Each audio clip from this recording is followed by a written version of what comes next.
per se. Yeah, and I think that is actually very important, right? Yeah, Because you yeah. need to have that discussion. For real, yeah. I think looking back at what I was carrying, I was also carrying books, but as I said, in Chad, it is more personal. It depends if you want to carry the books all with you. You can carry them, or you can just pick the necessary ones. So I think.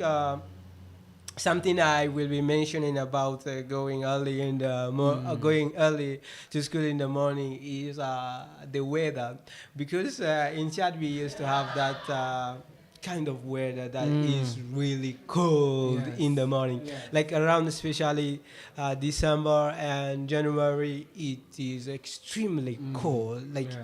sometimes even when we get into schools, we have the school is has a little bit of dash and all, so we used to set fire so that we can Wow. Yeah. get hold again Yeah. for the classes, because when you get at school, even your hands you cannot carry Even a very well. pen. Yeah. Yeah. So this is also something I will be talking about. Yeah, and I remember Yeah. because the same thing used to happen to me, especially in months like July, because I think July, and especially in Nanyuki, oh my goodness, Yeah. they're cold in July, Yeah. and then you woke up very early in the morning, and then because I have a story to give. Yeah. When I was young, I was always that student who was the teacher's student. So I used to be the one who had been entrusted to wipe the teacher's table. Yeah. I Yeah. used to wake up in the morning, I go to school, and then when I settle in school, nachukua maji, some cloth, I wipe. And so now it's July.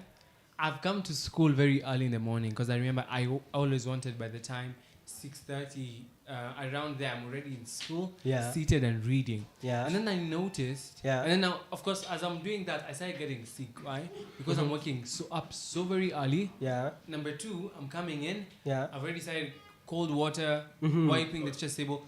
By the time that we're getting into, I can't even hold a pen and write because I'm, and then my hands used to always be white. Because Yeah. of that kind of cold, yeah. So, and it's a very interesting thing, but when I come to think about it, Yeah. I actually know, I notice that because probably of how our parents were, those things of carrying books and waking up early were the signs of hard work. The reason I'm saying Yeah. this is now I come to Nairobi, and one of my friends, shout out, I'm not going to say his name, I come to find out he got an 84, that's an A plane, that means he got everything. Yeah. He got an A in every single subject. Yeah. So he got 84 points because every subject has 12 points. Yeah. So 12 by 7, 84, right? Yeah. And I get to know what was your reading culture. And say, at school we used to be in classes used to start at around 8:30, 9. Yeah. And then they used to end at 3. And then so when you go home, we are recording. When you go home, you go and read. They're like, no. And I noticed we were getting lost in the pursuit of this. I'm hardworking. I'm all of these kinds of things that we actually did not. We were getting lost in the wrong kind of thing, right? Yeah. Because they're like, wow, you are doing well. You're waking up. You see? Yeah. Probably we can talk about. Why do you think people actually do this? Let's now go to the why of actually the situation. Why do you think people do that? Struggle mentality. I remember when I was a kid, most of the grown-ups around my life will be like, we used to walk 10 kilometers to school. We used to panda 50. milima. Wanafukuzwa na simba, Hey, lions are I coming used to after go them. to school barefooted, Yes. and I'm like, okay, Going in rivers Yeah. and crossing. I understand education is what we need to change and improve our lives.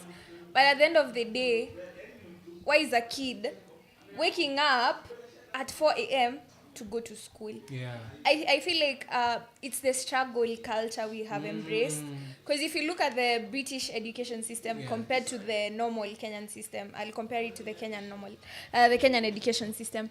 You'll find that most Kenyan schools, especially public ones, you have to be in class by 6. Yeah. I don't know, there's preps, Yes. there's what, and then you leave school at G8 Yes. because there's evening preps. My teachers in primary school. God is Mlitutesa. seeing you. I know. Thunder fire. You okay? Sorry. Yeah, so Yeah. I feel like it's the struggle Yes. culture. There's yeah. Yeah, actually we must, waking up early to go to school. Yes. That shows you're hardworking. Mm. It's like when I wake up at 8 and I go to school, that doesn't mean I'm lazy, because Yes. in uni we have classes even at 1, Yes. at 2, Yeah. at 4. So I feel like it's the mentality we have. Mm. When you compare it to the British system, you'll find that their classes are normally at 8, Yeah, 9, and then 9. they end at 3 maybe.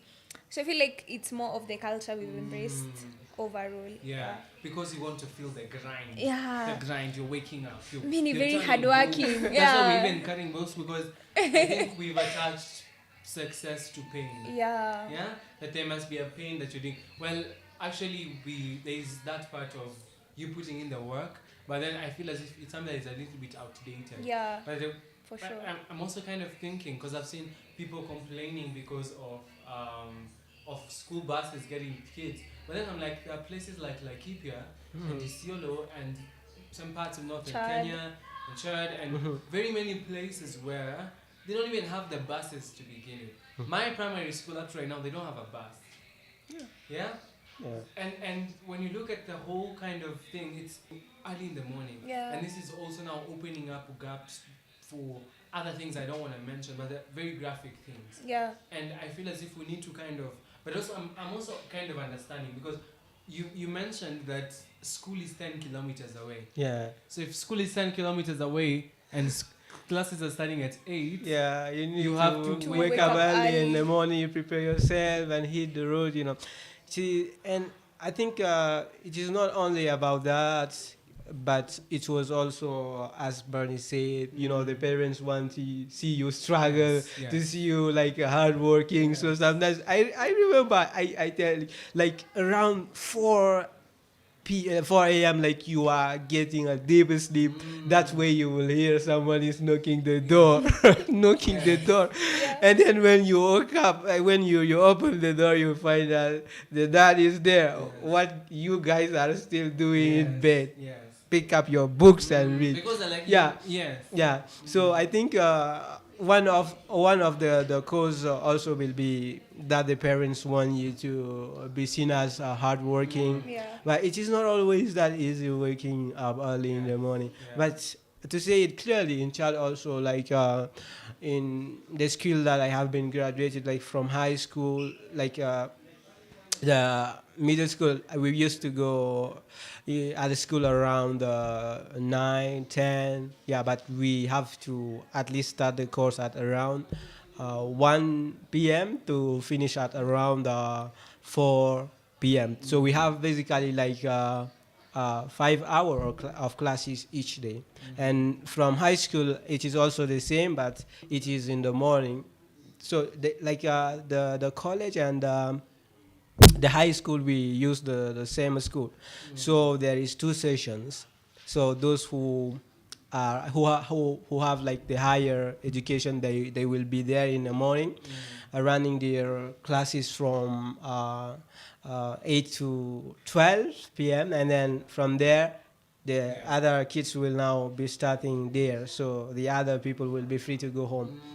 So in chat, this is a chat, let me mention, because I will not be complaining really about it, but here in Kenya, because like going early at school in the morning, and then I don't know, from 5 a.m. and then you will be back, I don't know, like around 6, 7. That is too much. Yeah. That is too much. And I it's think the even reality. if they want to make genius, I think Yes. that is really too much. Yeah. Yeah. And I'm also just thinking, it's because of we're having scarcity in our classrooms. I don't even want to talk about this, but sometimes it's very hurtful that people have to go kilometers to look for schools when actually, I'm not gonna shout this, but State House has used 43 million every single day since January to date. They've been using 43 million every single day, and yet we don't have money for classes. and Some building of kids are at home schools. Yeah. as well. And then there are people who can't even, they cannot even access that school that is, Yeah. yeah. And I think that brings the whole situation. And I understand why some parents may feel for the child and they know this child is going to wake up at probably they're going to wake up early, they're going to struggle to do all of these kinds of things.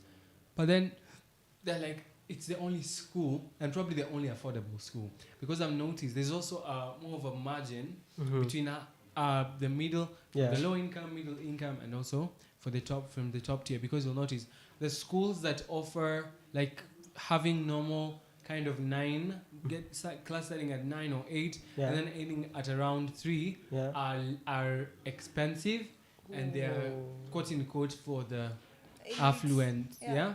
So and that just opens up the whole discussion because we need, and then our education system does not cater for our children because some of our children are neurodivergent. Some of them they have ADHD. They don't have a very long attention span, but you want them to be in class by around 6 and they're gonna leave class at around 10 p.m. Actually, that is our high school life. I used to have to be in class at 4:50 in the morning, and I would leave class at around, especially in my last year, I had to go to class up to around 12 a.m. 12 a.m. I still remember that. Wow, that is really And impossible. so, yeah, and so you're sleeping for like 4 or 5 hours. And remember, they're still giving you assignments, and we didn't even to talk about these kinds of assignments because sometimes we're being given assignments that are just. I mean, I appreciate assignments and what they can be able to do, but then there's a magnitude of assignments that is just, you know. Yeah. So yeah. I think actually, from what you're saying, I think that is too much. That is really too much. I think even as I said in chat, we have like 5 hours of classes each day, but sometimes we even complain about it because I think it will be better for especially kids to have enough time to, even if they want them to spend at school. I don't see the point of like waking them really early in the morning and then getting back like very late. They don't have even time to relax, to try to forget, and because the mind also needs sometimes to take break. And for the kids, as always, even if they are in the school and they are free playing, that is not really that kind of as it is at home.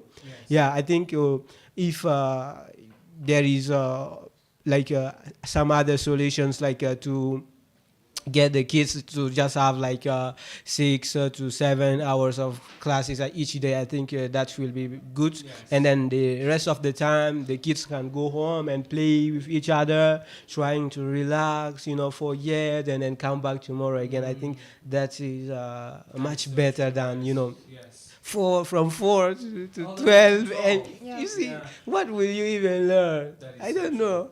I think this discussion is opening a lot of gaps in the Kenyan education system. First of all, in terms of time and how extensive the syllabus is.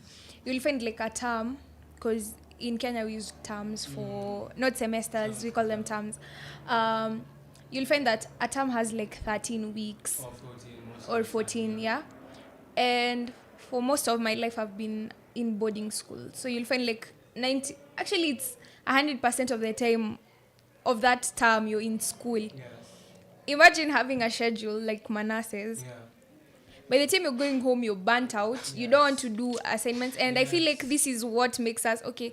I might have been a bad kid. I never used to do assignments when we went home for holidays, because in my mind I'm like, nikwe shule, and you guys are giving me work every single day, almost 24 hours a day, and then at home bado mnanipe assignments niende nazo home. What am I even doing? You want even to run out of school. Kenye sikuelewa shule ndo nitaelewa home. You guys got to be kidding. And you know me, I'm thinking, you see, children are innovators. They have a lot of creative potential. Children can sit down and give you, like, especially at Mtoto, most of the programs that we have, and even the setup and even how we do things, all of them have been advised by children. Now tell me, what time does a child have to be creative if 90% of the time, or from 4, like I'm going to speak about my experience. I had to wake up and be in class by around 4:50. That means I woke up at around 4 so I can prepare myself, do all those kinds of things. And then I'm going to sleep at 12. And this is from Sunday to Sunday. And I'm going to sleep at 12. Sunday to Now, Sunday. Yeah. tell me, what time am I sitting to be creative? Now, not everyone who did my KCSE, because that's the kind of the evaluator after you're done with your school, not all of them got A's. All right, I got the grade I got, right? Yeah. And now I'm in uni, but I just came to notice that I had creative abilities when I was in school. I had, because for me, I'm more of a thinker. I'm not someone who writes notes or does, all those kinds of things. I'm more of an idea person. And so so imagine, for the past 18 years of my life, you've worked on suppressing the thing that You're actually creative, makes yeah. you. And you've only been focusing on this grinding person who wakes up. And that's why I want to trace unemployment to that. How am I tracing that? Because unemployment actually comes, for example, there's a statistic that says entrepreneurship in Kenya begins at 28. Please, let's cry for 1 minute. A moment of Let's silence. cry. A moment of silence to honor that. Yeah. Because what do you mean? Unemployment, entrepreneurship starts at 28. You know what that means? The people started in school. Yeah. After they went to school, they went to high school. Yeah. And then now they went to universities, they study. Why? Because they're being told, focus on your studies. Grind. Wake up, read. Yeah. And then now they finish school, they look for their job. They look for a job in what they studied. And because that's what every person has been doing, the job market is it's crowded. It's full. So even getting a job is either tricky or impossible. Okay? Yeah. And so now most of them go down. Again, now they take a Step back back, seat, yeah. or a step back. Yeah. And they ask themselves, what else can I be able to? Imagine you're thinking about that after 28. It's already late. It's already late. And even though very many of them will begin to do and they will get into such spaces, how many of them will actually now build? Because now most of them are now facing depression. Yeah. Most of them are now having anxiety. Yeah. But because when we had the time to invest in them and tell them, what is your creative ability? What do you think makes you? And then we work on that. Are you a podcaster? Let's put podcast stations in schools. Are you in film? Where do you think your interest lies? Are you a public speaker? Are you all of these kinds of things? Let's equip schools to have these kinds of things. And so that means, imagine if a 13-year-old knew that they want to become, like you saw Lemo, that one was around. Yeah. He's a podcaster. Yeah. He has a show on Akili Kids and TV47. Now, he already knew that when he was around 11 or 12. Now you can imagine the level of growth that now he has had and that he'll have by the time he's getting to 18. You already know what he wants. You already know his strength. You already know his weaknesses. Yeah. You already have explored.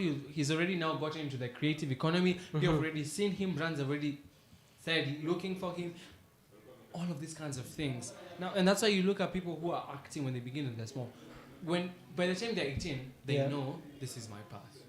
But then I feel as if unemployment, the number one, because unemployment is not the lack of jobs. Yeah. It's the lack of ideas that can create jobs. Yeah, yeah. So if we can let people ideate, sit down, think, innovate, do all of these kinds of things, then if you have a company, you can employ me, you can employ Banis. Yeah. If you ideate, you can employ me.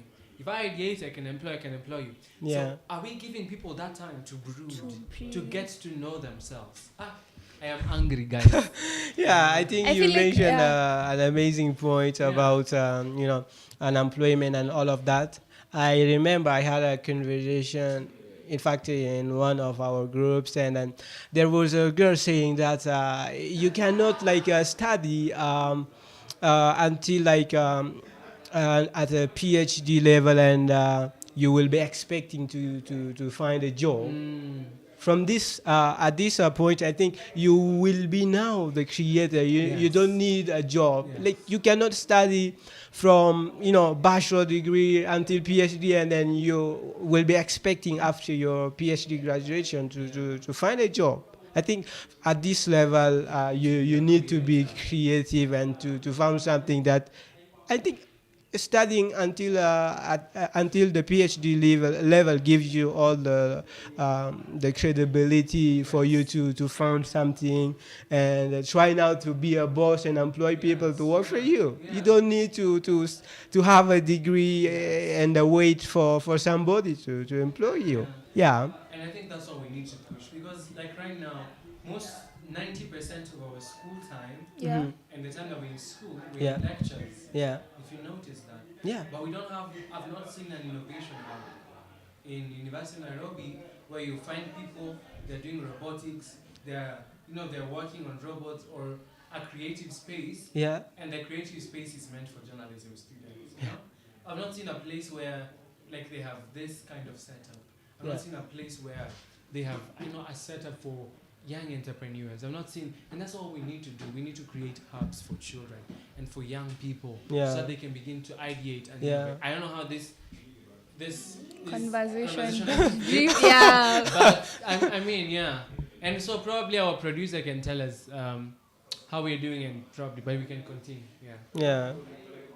Yeah. So we can actually just look at a few comments that we are getting Yeah. from people Yeah. in the live chat. Of course, just looking at the live chat. Yeah. Okay, so Abasi, thank you so much.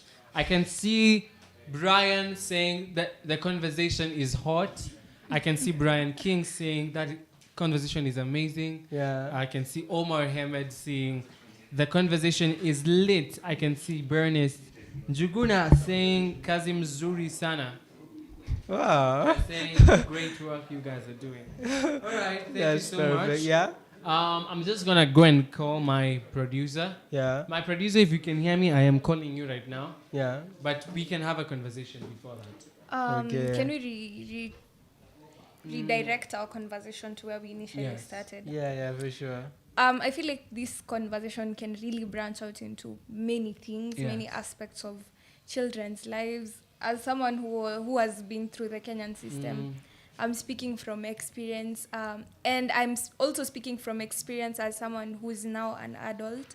And every day waking up and being in the bus, and I'm seeing kids at 6 a.m. going to school. Some are even taking matatus because their schools don't have buses. They're in public schools. Yeah. They're walking. Yeah, and they're walking as well. And as Manasseh said, they're very exposed to many things. Some can get so graphic. What can we do to change this? What is the solution that can be provided for this? Should the Kenyan system redirect their focus to changing the syllabus or changing the system?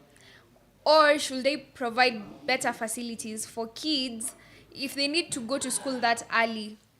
They need to get buses, or they need to be ensured their safety is assured, no matter how far they're going. Yeah, so I feel like that's a conversation that needs to be had. What can be done? I think if there is a solution that or a proposition that can be given is just to do reformation, because I think the more, it doesn't mean that the more the kids spend time at the school, they will be more intelligent or they will be the next best students in the world. I think the best students in the world are those people who have the time on their own to think, not just all the time at the school from 4 a.m. to, let's say, 8 a.m. Even that time. I don't think that will make students the best. I think the best one is to give them enough time to to rethink about what they learn, to assimilate, and to now keep going. Yeah. Yeah, I feel as if actually that's all we need. Because especially when you're looking at the, especially when we're looking at the solutions that we can give, I'll take Rwanda as an example. Rwanda has invested in a few big things. The first one, of course, they've invested in is tourism. Right now, I know you have seen somewhere visit Rwanda. Yeah. You've seen that. Yeah, come yeah. there. We can see. Yeah, with different even football clubs Mm-hmm. and different whatever's. So that is Rwanda. Now, that's not the only thing. The other thing they invested in, that's why they're coming up so well. First, there's also clean energy and green energy. But then they also invested in technology. So Yeah. and what they were doing is they put systems in place in schools, in Yes. different places that Yeah. can be able to nurture. So we need to nurture young minds. I did a research and a study, Yeah. and I came to notice that the greatest people, if you trace to where they began, Yeah. they began while they were in school. Most of them, if you go and you read the story of Jeff Koinange and who he is who he is today because of what he did as a 17-year-old. I know, because and now he's a renowned journalist. He's worked yeah. with different media houses, and That's he's a really big amazing, name. yeah. And now, if you look at most of them, look at the CEO of Safaricom. Yeah. All the guys I know, they began as kids. Because when you give a kid the opportunity and the time Yeah. to think and actually believe in their vision, and you fuel their vision, they can become the biggest. Because kids, and I can also put myself in that category. I'm just 19 years old. I just turned 19 the other day. I really don't know a lot of possibilities. I don't know a lot of impossibilities, that is. I don't know. I can't. Yeah, I I have get your not point, tried yeah. 5 times and failed, Yeah. or 30 times and failed. Yeah. So even if I fail, Mm-hmm. and that's what I want us to do. I want us to, and that's the solution that I'm thinking, and I'm really praying that the Lord also helps me to do that, because that's the vision that I have. Yeah. That one day we'll invest in children, because children have very virgin. I want to call them virgin minds. They don't know disappointments. They don't know impossibilities. Yeah. Their minds just know you think it can happen. Yeah. And I want to say this because when I was young, I was always the kid who used to hold Mwiko. Mwiko is cooking. Like a cooking Yeah. Spoon and be like, "Hey guys, my name is Manasseh. Welcome to my YouTube channel." Now I don't have a YouTube channel. Yeah, I got But you. Yeah. I'm having a podcast. Yeah. I'm hosting this, and you see, it was something that stemmed out of from when I was a child. Yeah. When I was a child, I was like, "Oh, I actually want to do this and this. Oh, I actually want to be." I used to pray every single day that one day I'm going to be able to be. You see those kids that during national holidays, ones that give speeches or they talk, and I had that thing in me. And you know what they say, that the world meets you at your level of audacity. Yeah. Same thing happened. Definitely. Because it wasn't even so long. Things happen like this. Like this. We're looking for one confident child who can go in a national meeting and just be able to give. And that's how you're able to do all these kinds of things. And for me, I believe if you can think it, it's 50% there. You're already there. And the minds of children are incredible. Yeah. We need to invest in them. Yeah. Yes. We need to invest in Definitely, them so that they can be more creative. Yes. Instead of carrying those heavy bags in their bags. I think it will be better for them to to practice, like Yes. at schools. Even they give them cases so that they can work on it in groups, or they can have time to come home and research on it. I think in the last semester we had a subject on public international law, and I have seen in some cases it is actually a movie, but I thought if the lecturer did that for us, I think will be really good. Like there are cases that he used to give us, and he says go and read about it, and I never go and read about it, but I feel like when he says he mentioned something, like if he mentioned something like I will be the jury. You guys here, you pick this case, you pick this case, and then next class we are you guys are coming to argue the case here in front of us, and we will see who has the potentiality. And I think this is where we build really those amazing, even lawyers or any other, Definitely. Yeah. Because I saw a statistic that 27 or around 20, was it 20? Let me just check. Yeah. But there was a recent finding that only very few of the percentage of lawyers who actually made it to the bar, Mm-hmm. the exam to the bar. Let me actually just look at that. So I Which is think a very low percentage. yeah, And you I feel see. as if because we are burying them in books. I watched Harvey Specter Suits. I don't know if you guys have watched. It is exactly the movie I was Yeah, talking about. yeah. I'm still following that movie because I really feel inspired by those Yeah. guys. And that is where I found the example. You know, Yeah. that girl Rachel. I think she is even a student, and at the same time she is already working in a in a firm that she is already working on real cases that she is handling. And I think that is where we come from. Like by the end, when she will be free, I think she can even finance her studies by herself because she is working part time and also studying. And if we do such things, I think by the end of her graduation, she already has her place. Yeah, and I think that is most what I think in African schools we need to do. Even the kids are, as we mentioned, they are really creative. We Yeah. need to bring them those tools to so that they can see them face to face, so that they can think, what can I build Yes. with this, Yeah. instead of send them back to books and keeping them all the time at the school. And yeah. I don't feel that is really productive Yeah. for them. Yeah. Yeah. Now, I have found a statistic. Yeah. 79%. Okay, so the Kenya School of Law highlights a particularly high failure rate of approximately 79%, meaning around only 79. 21% of candidates Yeah. passed to The the bar. board Yeah. or the bar. Yeah. Yeah? So you see? I feel like the education system is not the issue. Mm-hmm. It's how they run it per se. Because you spoke about neurodivergent kids, and as Confiance was explaining how he got to understand public international law through watching and how it's mostly difficult to read cases, I think I faced the same issue because you want to read. Books are not the issue. But you have high volumes of books, and every lecturer wants you to read. Yeah. This one comes tells you Go and read. go read this, Go and read. and it's like one book is around 800 and something pages.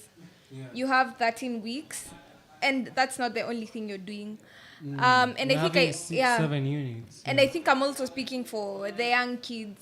You have a lot of subjects you're doing at the same time. Nothing you specialize in until recently, now with the CBC.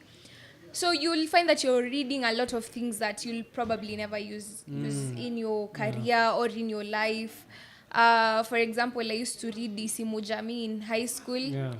I can see that how that has benefited me so far. But maybe I'm talking too soon. Anyway, and about neurodivergent kids, these kids, some of them have dyslexia. When you tell them, go read this 800-page book, you're disadvantaging them compared to those maybe A students. Because this kid already has a limitation in terms of reading. It's not that the kid is not smart. It's just that doesn't have the ability to read per se. Yeah. So the solution we can maybe propose for this is they need to revolutionize their systems. Yes. And to personalize and learning. to personalize it. To every- Yeah. to tailor it to. So if it's Manasseh and maybe you have dyslexia, they need to bring a system that supports your education, because at the end of the day, everyone needs an education. And it should empower you. It shouldn't make you feel like you're less of a person, especially with the grading system. Maybe you are disadvantaged and you can't read, and maybe I can read a book. So if I get that A and you get maybe like a C because you couldn't interpret the thoughts or whatever was written there, you'll feel so discouraged. You'll feel like, okay, I come to school, I read, but I don't get it. And this might kill your dreams. And actually, most dyslexic people end up to be the innovators, entrepreneurs. Exactly. And like, you know, when you like look at the case of like Tony Ndumu, who is a very big person here in this tech, country, he was dyslexic. And until, you know, his father noticed and he was like, There's a way that you can move around. Now imagine how many dreams have been shattered because of the same. So because of the same. And for other kids, like for those who have ADHD, you can't expect them to focus, Yeah. but you can personalize it Yeah. to keep To their tailor, attention, yes. to retain their attention. So if a student maybe has dyslexia, we can use systems like Audio learning. audio learning, visual, Infographics. exactly. Yeah. And that will also solve the issue of having kids carry a lot of books Yes. Yeah. in their bags. You'll find that a kid is carrying over 10 books and they'll still come with them in the evening. Yeah. And it's not like they read all those 10 books in a day. They just carry it because they don't know what book the teacher will ask for. Yes. So I feel like if we change that, Yeah, it if will we be improve really that, good, yeah. then we will generally improve education for everyone, and we will make life simpler in terms of learning. Yeah. Now I'm Okay. just getting some info from my producer, and I think we've got like 30 seconds each to just give a passing shot, Yeah. and then we can close it to you now. Okay. Yeah.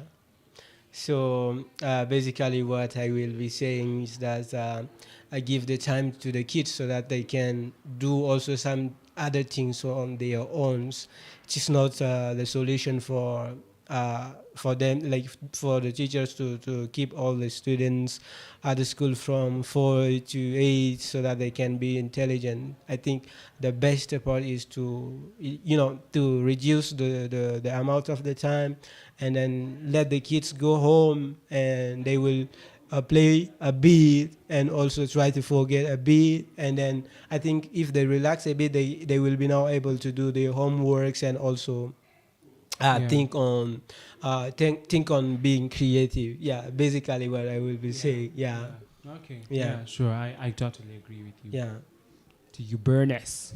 My parting shot is kids, just be you. Don't let your grade or whatever it is you're going through define your success. And not all white collar jobs are the end game. You can be a creative, you can be an artist, you can sing. You can see. Definitely. You can be a content creator, but nowadays it's paying A people. lot of money. Yeah. So just do you. And we hope the system will change and you guys will stop going to school very early and having to carry all those books. Yeah. See you in the next one, maybe. All right, sure, I'll get to invite them again. Now, I have been told I can be a singer. So, sijui kama niko na talanta, but you guys can tell me in the comments. You don't have to worry, and don't you be afraid.